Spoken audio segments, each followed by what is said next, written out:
The Heart of It. Roy West kicking in towards the centre. A distinctly Tasmanian conversation. I can feel what it will be like when Tassie plays his first game, and I just... Lynch gathers, he's got loose men everywhere, but he decides to have a pump shot, and it's an absolute ripper! 200 goals for Peter Hudson. What a fantastic effort. How did he do that? Bear kick finishes off in style. Up towards half forward, Stewart flying over the top. Oh, pulled in a beautiful mark. Well done from Scott. After all, Sherrin's got the first goal. Has it gone? Nichols has had the big ruck with it. Oh! Close roll! G'day, welcome to The Heart of It. I'm Alistair Nicholson. My guest today has a fascinating family and football story. Tunisha Kikoak was a latecomer to the game, only picking up a sherrin for the first time after her family made the move from the Gold Coast to Launceston when she was about 12 years old. But after progressing through the Tasmanian talent pathway, the key forward and occasional ruck has made her mark as an AFLW player with the Fremantle Dockers. Her father Josh is an Inuit man and came from a remote town in Canada's Northwest Territories, about 100 kilometres from the Arctic Ocean, where the temperature gets to minus 40 in winter and you need to be on the lookout for grizzly bears. Like the conditions her father grew up in, Kikoak has endured football's harsh side and admits being overlooked in the 2023 draft led to a period that was almost like mourning. But despair turned to elation the following year when the Dockers threw her an AFLW lifeline, and Kikoak hasn't looked back. Lovely little bit of candy by Kikoak. And then up towards goal. That is something special. Wonderful work by the Dockers. Tanisha, it is awesome to chat to you. Thanks so much for your time.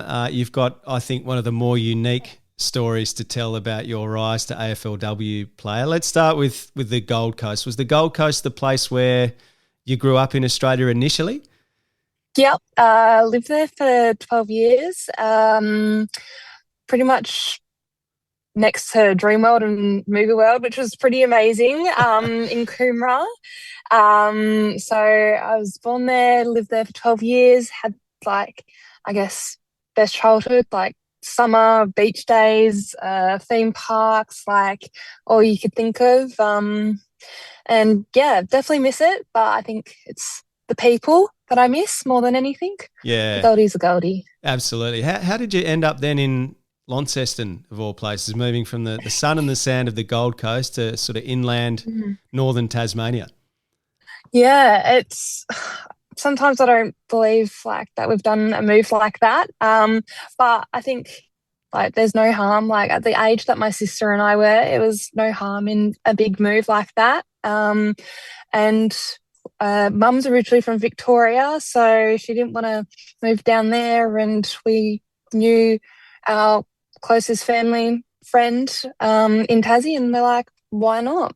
It was the best thing for us. It may have been a bit reluctant to believe it at the time, but now moving away from it to follow footy, it's like Tassie's home. Yeah. I think when you're young and you move away from your friendship group, no matter what age you are, it's a really difficult change to make, isn't it? So were your parents just looking for a change of lifestyle, or was it work-related that caused the move?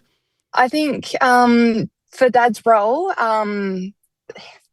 he's a civil constructionist by trade, but he's working as a tree arborist.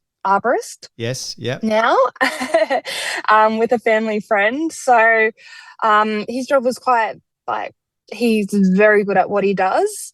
And so it was pretty easy for him to find a job. And Tassie being Tassie, it's who you know. And the one person we knew had very good connections. So it just all worked out. And Mum was a mum.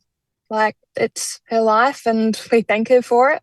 I say we, so my sister and I thank her for it, because it's brought us up and showed us how to be and how to live. Yeah, awesome. You touched on your mum a little bit, being from Victoria, you mentioned. Your dad. Tell me about where your dad is from, because this is reasonably unique. Yeah. So Dad is from a very small town called Inuvik in Northwest Territories of Canada. It is a very small population. I'd say maybe a couple thousand. The next town is more than 5 hours away, and I think it's quite close to the North Pole. What happens up there, Tanisha? What goes on up there from what you know? And I mean, I don't imagine there are too many supermarkets or shopping centres and stuff like that. Dad likes to tell a story that watermelon would be $100 a kilo. Whoa. So watermelon, yeah, like don't even know if Canada like grow watermelons, but they have to be flown in and stocked, and it's not a very common fruit up there. So Dad's always like, enjoy your watermelon, enjoy your fruit, because some places you don't get any of it. Yeah. So yeah, the lifestyle up there is definitely unique, especially with like 24-hour daylight, 24-hour darkness. Like, I love daylight savings. I don't know how WA doesn't do it, but I love the sun. I love like everything. So I couldn't imagine being in the dark for 3 months of the year. Yeah, like, unbelievable. That's insane. And then we're talking like all sorts of bears and different types of wildlife in that part of the world. Grizzly bears, black bears, not so much like polar bears. That's probably a bit more north, and a bit more rural, but you'll still get them. Caribou. Yes. Like, yeah. Not many people like know a what deer, a aren't caribou they? is. A little bit. Yeah, they are a little. So they're very popular up there for hunting season. Is fishing, hunting, all that kind of stuff just a way of life and a way of putting food on the table for your dad? It is. It really is. He talks and like story times, like he'd say his family and friends would go hunting and they'd catch these great things. Fishing. Dad loves fishing. Like, he tries to drag me along, like up the Tamar. Like, you got to find some certain spots, but like it's not my thing. But he loves it. He enjoys it. Like, it just gives him a piece of home. Yeah, for sure. And have you been up to that part of the world yourself? No, never. Haven't really left Australia before, but I am definitely keen to. I want like my first big international trip to be Canada, just for the culture, the family, the connection, and that kind of thing. I just want to feel that. Yeah. So I'm like dead set eyes on it in the near future. The family on your father's side is Inuit, is that right? Yeah. What do you know about that history? Not a whole lot, because when you move away at that age and like you become really like disconnected, and many people within the family don't leave the community. So it is like what Dad done to follow Mum and move across the world. That was a very big thing. So it is a touchy subject occasionally.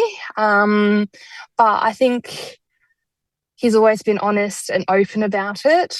So I think it's very hard. Yeah. It's definitely, I am like doing some research now, just to like get a feel and connect with some family over in Canada as well. So that's really cool. So I mean, in that culture and in that sort of small environment like that, is sort of the expectation is that you stay and kind of continue to cultivate the lifestyle that generations past have done? Is that sort of where you're going? Yeah, typically, and especially in such a small rural town, I guess it's a lot like Australians in small communities here, where like you go to school with the same people, you're like starting kindergarten and you're there for their like weddings, marriages, like children, and like that kind of like you stick with them. Yeah. So yeah, it's. Yeah. So in that case, you say you're connecting with a few family members in Canada. Have you met your grandparents on your father's side, for example? No, I haven't. Actually, I met my dad's dad. I was very young. I think I was 4 years old. 4 years old, 3 years old, because Lilani was only just born. So I don't remember a whole lot. I remember Dad telling stories of how he came over and how they had a nice time. But my grandmother on Dad's side, no, not much. That's so far away, isn't it, when you're talking about such remote communities like up near the North Pole. So that leads me to this question then. Your mum's from Victoria and your dad's from, land far away. How did those two meet? Mum was always ambitious traveller. So it was my grandmother. So that's how I just found out with her passing that she travelled the world as well. And that's how she met my pop. And Lilani and I were both curious about travelling and whatnot. So I think it's a very genetic thing to be travellers. Yeah. But Mum from a young age she's travelled the world, and she's just, I think the story goes that Mum was following a guy up to Inuvik who was a pilot, but then that ended, and she stayed in Inuvik working at a bar and just met Dad, and the rest is history. Rest is history. So it's... Who would have thought then that from that you would have a daughter who plays AFLW for the Fremantle Dockers? It's pretty crazy, isn't it, when you think about it? Yeah. Oh, I don't think about it too much, to be honest. I think Mum and Dad are just proud of us, proud of me and what I've been able to achieve in such a short time. Yeah, that's so cool. So you hadn't played footy at all when you were living in the Gold Coast, and then you're in Tassie, obviously, and footy's a huge thing in Tasmania, and the history is so rich in the game. And up north, they love their footy. So where did you first come into contact with football? Can you remember the first time you picked up a sherrin? I do. So it was a very funny story. So when we travelled down, it was 2017, and on Christmas, we were staying at Longford Campgrounds. We were expected to do some travelling to sightsee Tassie and be tourists. But unfortunately on Christmas, Dad broke his collarbone, which meant we couldn't travel because it would have been impossible to set up the camper trailer, and it would have been a mess. How did he do it? The dog ran away, and he went on the bike to go find him, and came back and slammed on the brakes a bit too hard, and because it was gravel, he went over the handlebars, and broke his collarbone, which it's just a bit crazy. And so I think I'll say Uncle Richard, because he is Uncle Richard. He's our godfather. He's a big supporter for me. And his dad, Damien, shared a property up at Arthur's Lakes, and they're no one's using it at the moment. You and Mum, Dad, Lilani and I can go up there until we find a rental in Lonnie. And so we spent a good month up there, up at the lakes, and it was just beautiful. I absolutely love the lake so much, and I love when it snowed. I think that year it snowed in December. It was the first time I've ever seen snow, and so I think that was pretty special. And so whilst being up there, we met the other owner, Thane Brady, who was good friends of Uncle Richard's dad, Damien. And I think Thane at the time, or he still is, the president of North Lonnie. Launceston, yep. He didn't pressure Lilani and I. I didn't even know that he was affiliated with the footy club. So I was more interested in playing netball at that stage, because that's what I'd done on the Gold Coast. And we signed up to Amazon's netball club through Thane's connection of Peter at SEMA, who at the stage was assisting Amazons and North Lonnie. I started playing netball around, I think it was March, and then around May, the under 13s girls season for North in their NTJFA started.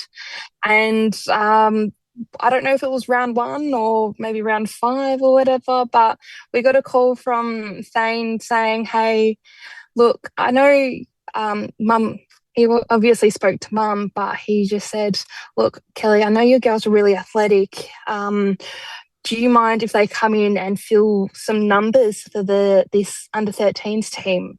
And at that stage, it was a Sunday, like frosty early morning Sunday. And we're like, yep, why not? This would be a great thing to just try and start and do. And so, yeah, we attended that game. It was, I swear, it was like 8 o'clock in the morning, negative 2 degrees. It was probably 10 degrees and I'm just not adjusted to the cold.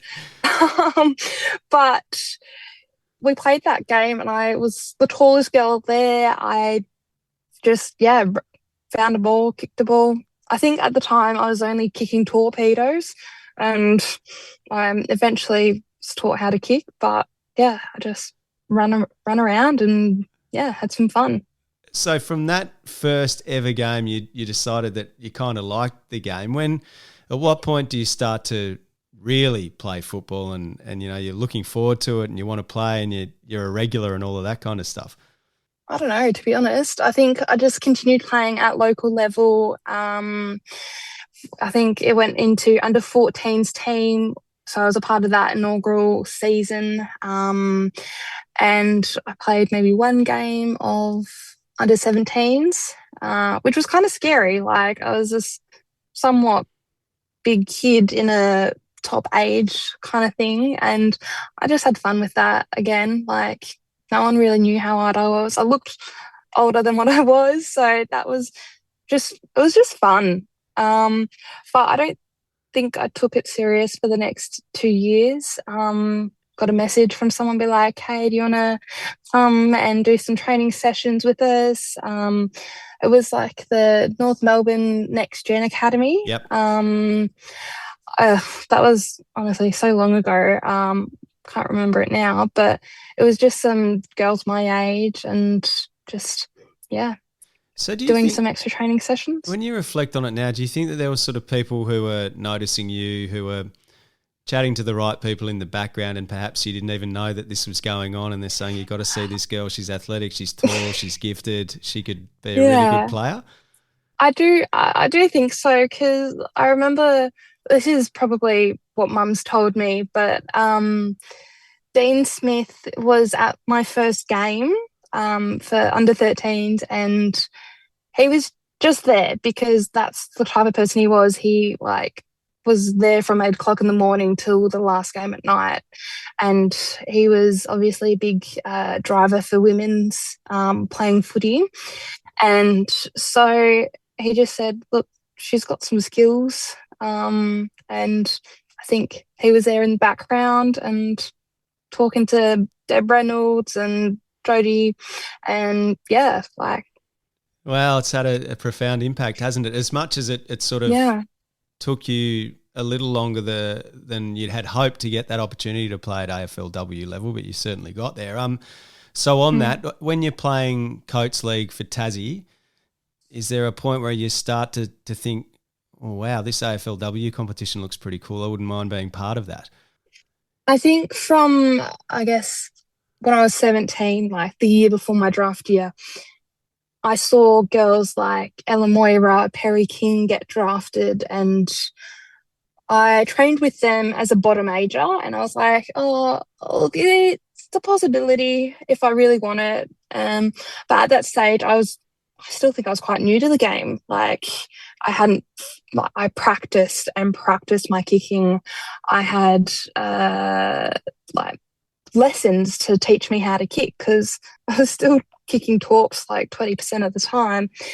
Or I'd try to kick straight and it'd go right or left or anywhere but the target. So Dane Brady actually paid for those lessons, and he invested time into me to actually be good at the skill that is like required, and it has helped me so far, like with my kicking. So that's amazing, isn't it, when you think about it? Like, so Thane's been there at Arthur's Lake when you first get any idea that football's an option for you, and then he's paying for kicking lessons. I remember Jay Schultz taught me how to kick. I think we spent 5 hours like just getting the basics done, and it's helped me tremendously.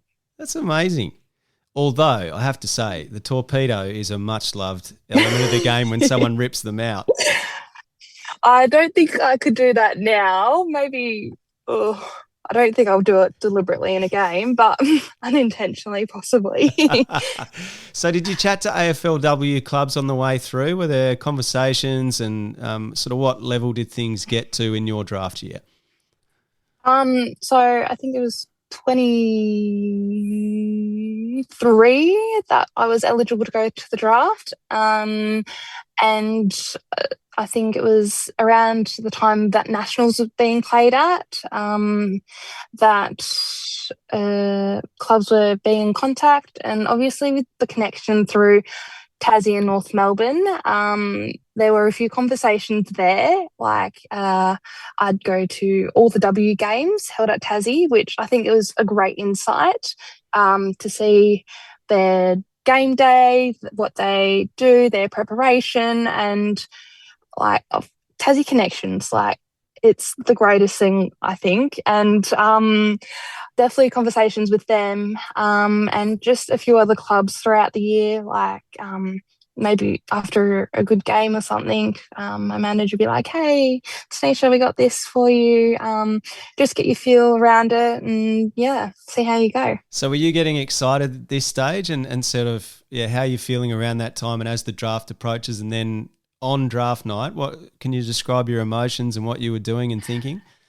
Draft night was a very, I guess, hard night, to be honest. I had some really close friends there, the people I needed to support me, and we just sat around the TV. We just waited and waited and waited, because I thought maybe one of the clubs that I spoke to would have like given me a bit more, but that night nothing happened, so it was a bit emotional and it was hard. It was honestly one of the hardest nights, and I mean, it's taught me a lot. But yeah. So what helped you get through that tough period? Definitely reassurance from friends and family, and support as well. Like my family were there by my side for like 5 days, just because it was so hard and heavy. It was like my dreams and everything just gave up on me. But I think reassurance from like outside perspective, to like, look, you can still do it. You can work hard. You can go into the VFL. It's not the end. And reassurance that like from myself, like, oh, I could be good. And I think that's just how I went at it in the Coates, 2024 season. I think I played 2 games, and I was like, you know what? It's not the end of the world. Footy is fun. It's connections. It's enjoyment for me. Like, why does it need to be something that can be so cruel, like not being picked up?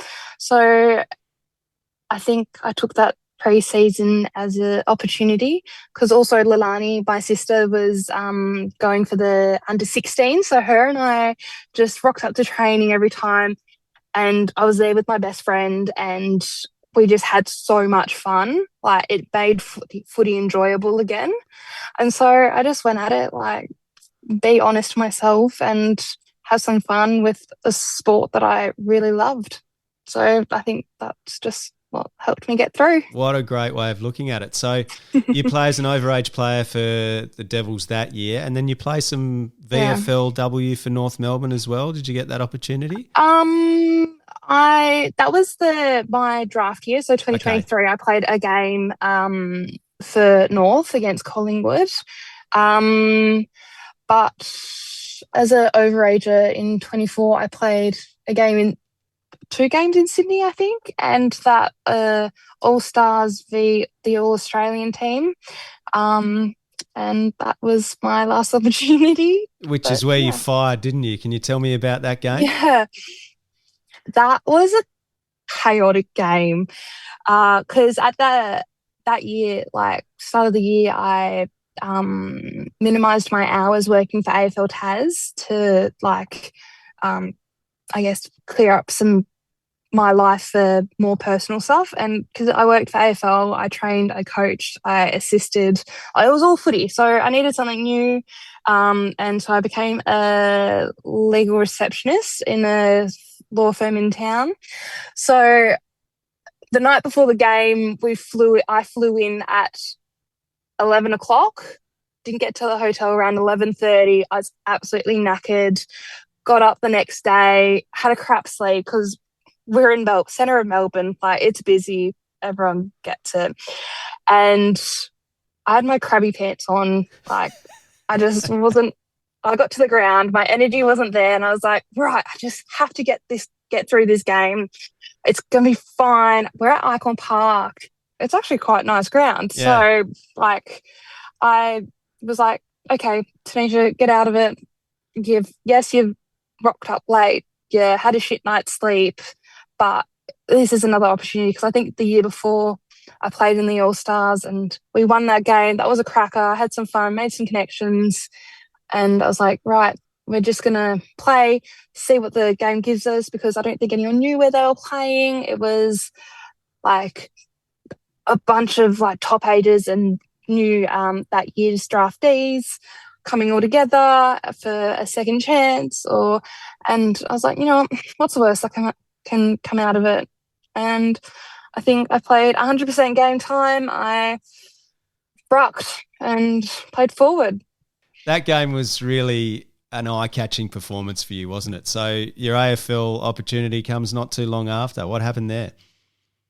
So I think I get home around the Sunday and I get a message from Claire Heffernan saying, hey, my name's Claire, I'm from Freo. If you're in Melbourne, I'd love to grab a coffee and chat. And I was like, oh, hi, thanks for your message. Unfortunately, I live in Tassie. I'm only in Melbourne every second weekend. And she's like, no, that's all good. Thought you had a great game. It's like, thanks. And I think from that conversation, I had a Zoom meeting with Darren Fry and Lisa Webb. And I think that was a week later that we were able to schedule it. And then from that first meeting, a week later, I was driving down to Hobart to get a medical exam because I think that's a requirement. And yeah, I think maybe 24 hours after that appointment, I was at work and I got a message I think it was Hef, be like, hey, do you have a time to jump on today with this? And I was literally on my lunch break and they told me that I've been added to their list. And yeah, from there, it's just been crazy. All right, you're on your lunch break and having had the absolute heartbreak of being overlooked. And when you think about that period of almost mourning in a way, what's your reaction like on your lunch break when you find out? I was stunned. Like, I couldn't believe it. I was like, no, that can't be it. Like, how's this happening? Like, because I didn't realize there's so many other ways to get picked up by an AFLW team. And I was like, what? This is crazy. It's been so quick. How can you make a decision like that? Like, on me, like, out of everyone, like, why me and all that kind of stuff. But they asked me to go find my boss and tell him, and they're like, wow, that's amazing. And my boss was like very supportive. She allowed me to skip out on work. Well, not skip out on work, but take the day to go down to Hobart, like last minute. Like they supported me with my trainings and all that kind of stuff. And like, oh my gosh, Tanisha, that's the best news ever. Congrats, so proud. And then I just called mum afterwards, and then I literally almost burst into tears. And I'm like, Mum, I did it. And she had no idea what I'd done, but she knew it. How special is that? That's brilliant. And not long after you're playing. So what's it been like?